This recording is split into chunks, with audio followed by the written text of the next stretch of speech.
So just going over the E minor pentatonic again, right below, from the flat 7 it's called.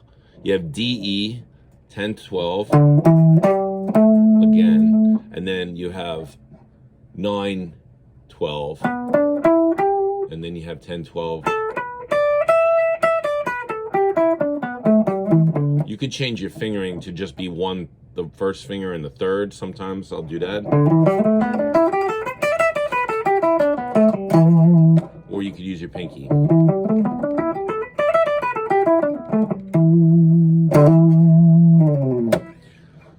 We learned about hammer-on last week. You could hammer on.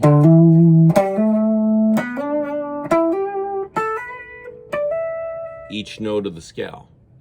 Now we're gonna look at, so right now you guys should be able to play these two boxes, these two boxes together now, see them together. So you can approach the main box on the 12th fret by starting on the flat 7 box on the 10th fret. Maybe you'll play something like this. You'll go D, E, G, A, and now slide your third finger up to 14, and then come up that scale, the regular box, D, E, on, that's it, 12, 14, 12, 14, and then bend the G string. So that's a typical phrase.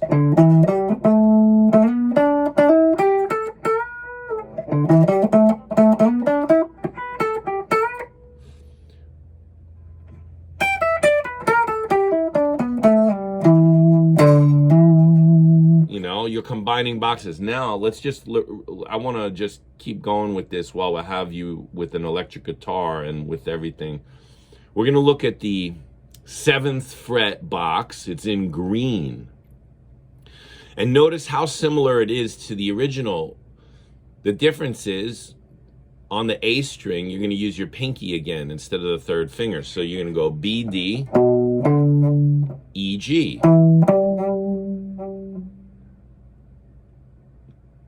See that? Go to the 7th fret and play 1, 4, and then the next string 1, 4. Then you're going to do a 1, 3, 1, 3. This is from the 5th of the chord. Then you're going to go a 2, 4. That's the minor third, G, and that's on the 8th fret of the B string, your second finger, to the pinky, which is the 10th fret. And the B, D, 7th fret,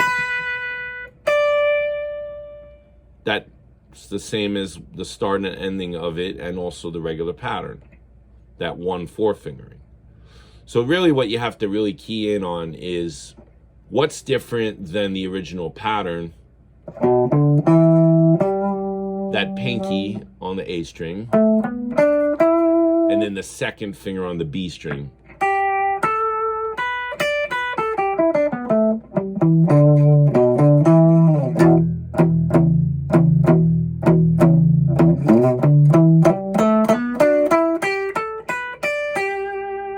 It gives you a different sound, and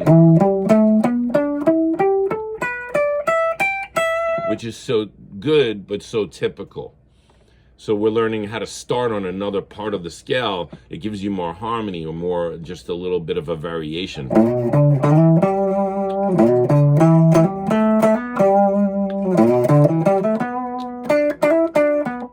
And we're almost done. We did 3 patterns. There's only 2 more. Let's go for it. Here we go. So we're going to look at one of my favorite ones. It has a strange Yoda-like shape. The red box here. It looks like the little baby Yoda ears, right? Kind of. So we're going to start on the it's from the 4th, meaning the 4th scale degree, but it's A, which is the 5th fret. So you're going to put your first finger on the 5th fret A of the 6th string, and you're going to play a pattern that's very symmetrical. It goes 1, 3, 1, 3, 1, 3. It comes back for the first left ear. It goes 1, 4, and then over the right ear, 1, 4, and then a 1, 3. Of course, if you know the notes in the scale, which are E, G, A, B, you could also look at the guitar and think E, G, A, B, D and keep playing. So, but I'll just say the frets. Here we go. So we have 5, 7, 5, 7 on the A string, 5, 7 on the D string. So that's the easiest thing to remember, right? And then you come back for a 1, 4. Here's the first Yoda ears. And then up to the 5th position, 1, 4. And then you finish with a 1, 3. And of course, you could play with triplets for blues.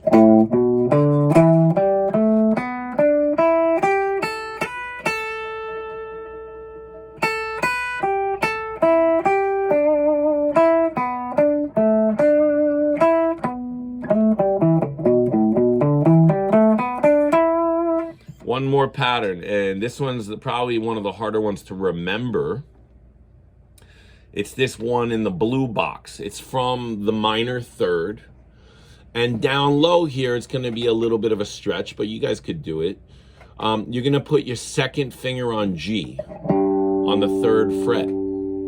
It starts with a 2-4 fingering there. And then it goes to a 1, 4, 1, 4. Then it's a 1, 3. And a 2, 4, 2, 4 if you want to stay in the position. Or you could go to a fingering of 1, 3, 1, 3, but on the 3rd fret and the 5th fret.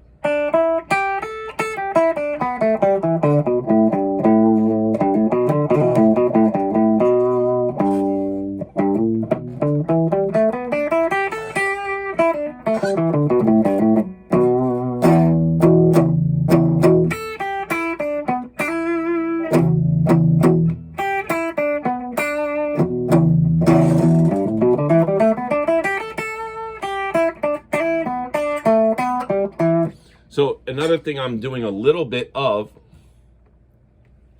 is I'm doing different, like,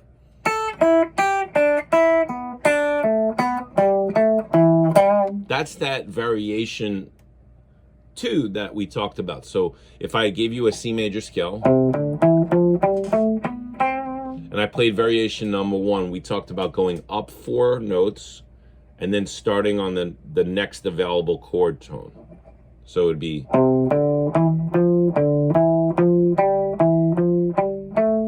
you could do that with the pentatonic scale.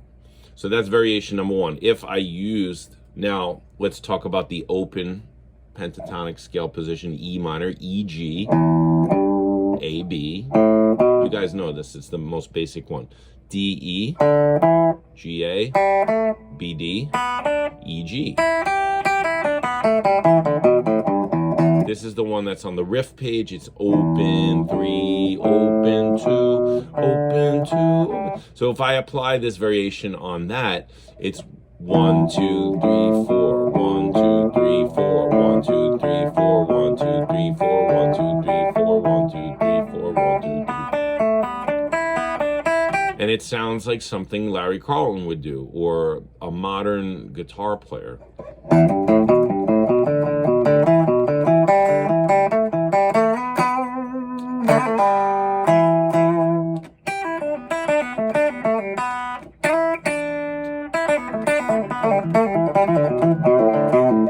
Or Stevie Ray Vaughan, right? You'd probably, so this takes a lot of practicing, but like you could definitely get there. And it adds a lot of interest in your playing. And that's just the first variation. What I was gonna do was show you the second one, which is the one I was actually playing, and that what made me want to describe it for you, because it sounds very modern and interesting. So what I was doing was, I'll do it in the first open position. I was going like every other note.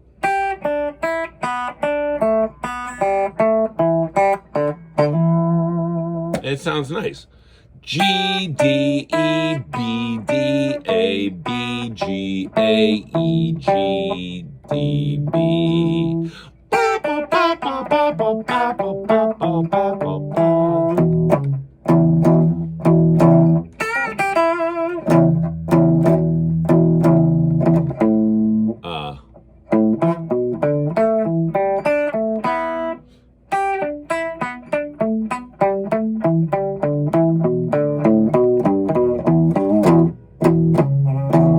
So That's called the variation number 2. If I did it on a C major scale, it would be every other note. C, E, D, F, E, G, F, A, G, B, A, C, B, D, C, C. Very recognizable pattern. On the pentatonic, it sounds exotic.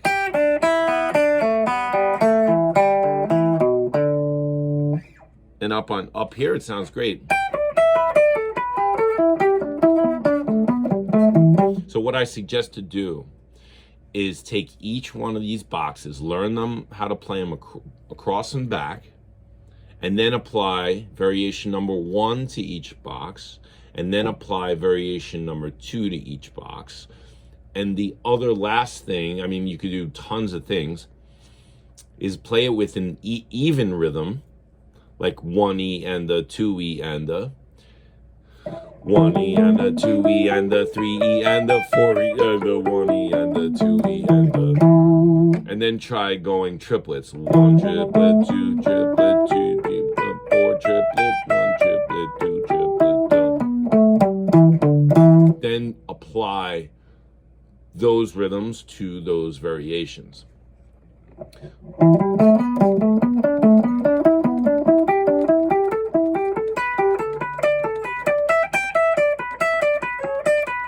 Now, it's great for practicing and it's great for using in solos, but you don't want to just run up the thing. That gets annoying. But when you want to create excitement in your solo, you could do a little run. You know, it's like you're going to come up from here, and then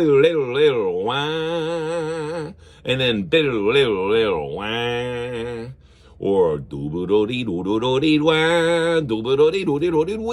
you know, it's like little partial, little moments. So you want to just practice to go up and down the neck of the guitar so that you're ready to just throw it in when you want to.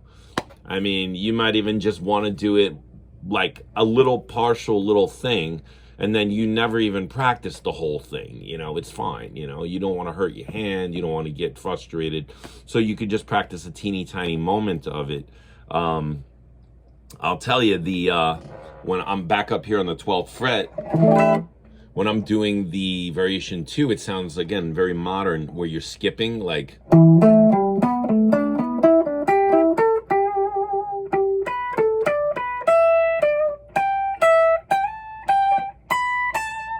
If you do it up a string, you see it better.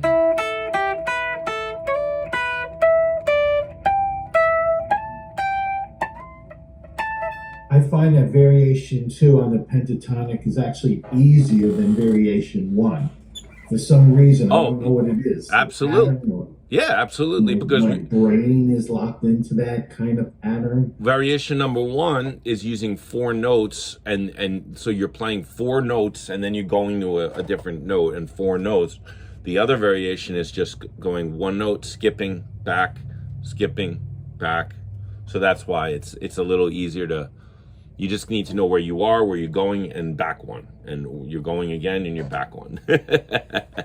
All right, so thanks for suffering through this. If